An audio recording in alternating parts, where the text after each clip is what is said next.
یہ چیز ہے. اب قربانی کس انداز میں؟ یہ دین ہم تک پہنچانے کے لیے، اس دین کے خاطر جو آج ہم نماز کو نماز کے طریقے سے پڑھ رہے ہیں، روزے کو روزے کے انداز میں ادا کر رہے ہیں، حج کو حج کے انداز میں کر رہے ہیں، جو بھی عمل شریعت ہے وہ صدقہ امام حسین ہے جنہوں نے بچا کے ہم تک پہنچایا ہے. آج جو کائنات کے اندر مسلمان پہچانا جاتا ہے وہ کربلا کی دین ہے، امام حسین کی محنت ہے.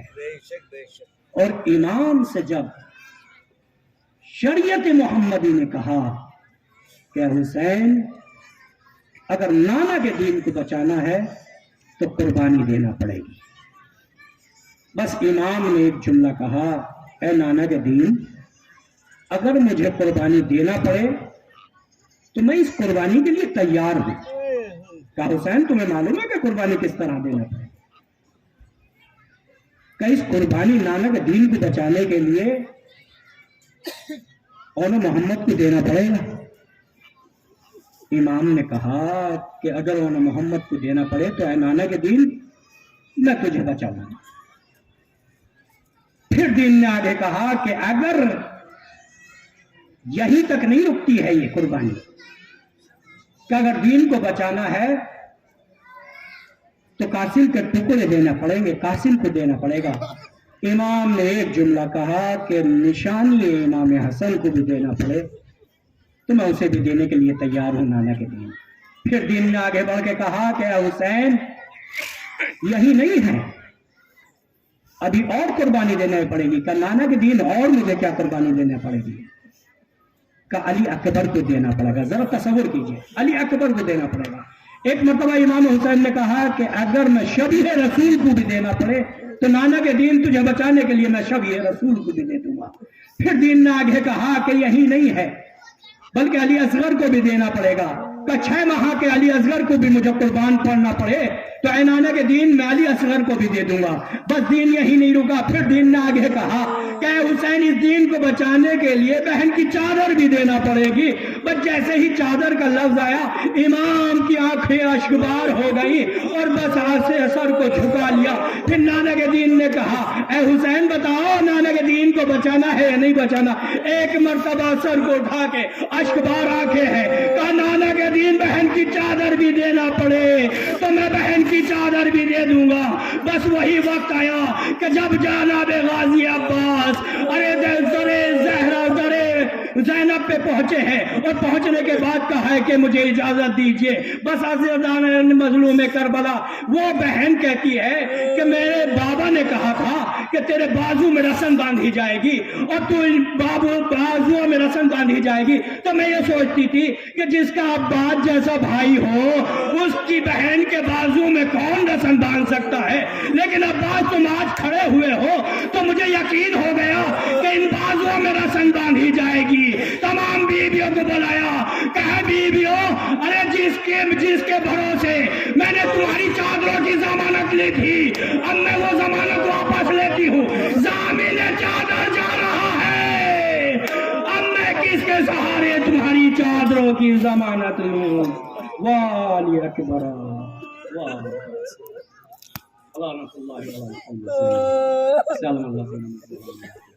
ربنا تقبل منا انك انت السميع اور محمد علی محمد کا واسطہ میرے معبود الہی ہماری اس عبادت کو قبول فرما. پروردگار محمد علی محمد کا واسطہ میرے معبود الہی دشمنان دین و دشمنان اہل بیت کو نابود فرما. پروردگار محمد علی محمد کا واسطہ فلسطین کے مسلمانوں پہ اپنا رحم فرما اور دشمنوں کو نابود فرما. پروردگار محمد علی محمد کا واسطہ میرے معبود الہی اے میرے پروردگار جو مریض ہیں چادر زہرا کے صدقے میں شفائے کاملہ عطا فرما.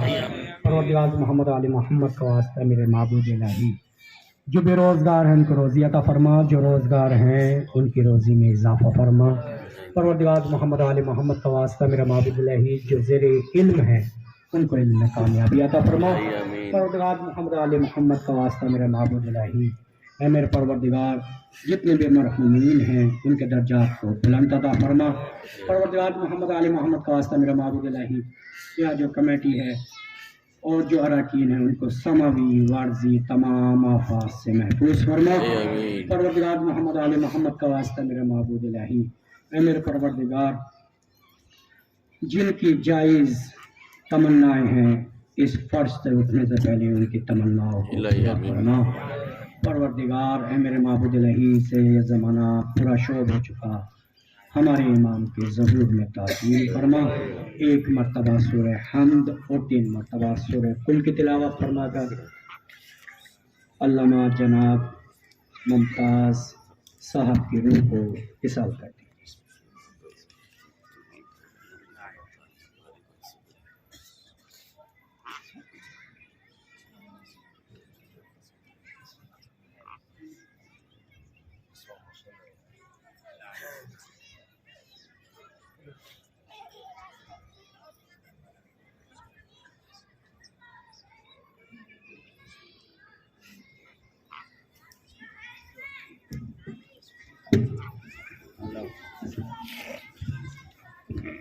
صلی اللہ وسلم علیکہ یا ابا عبداللہ، السلام علیکہ یا ابن رسول اللہ، السلام علیکم ورحمۃ اللہ وبرکاتہ، السلام علیکہ یا غریب الغرباء، السلام علیکہ یا معین الزلفاء والفقراء، السلام علیکہ یا شمس الشموس، السلام علیکہ یا انیس النفوس، السلام علیکہ ایھا المدفون بعرضتوس، السلام علیکہ یا مغشیت الزوار فی یوم الجزا، السلام علیکم ورحمۃ اللہ وبرکاتہ، السلام علیکم یا صاحب العصر والزمان، علمان علمان علمان، السلام علیکم یا خلیفۃ الرحمن، السلام علیکم یا شریک القرآن، السلام علیکم یا امام الانس والجان، عجل اللہ تعالی فرجک وصلی اللہ تعالی مخرجک وظہورک وجنسانک وامانک ورحمۃ اللہ وبرکاتہ۔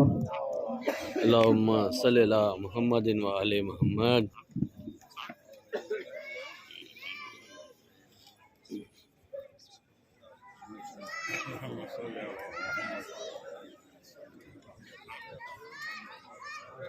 میرے خیال سے کوئی 6-7 سال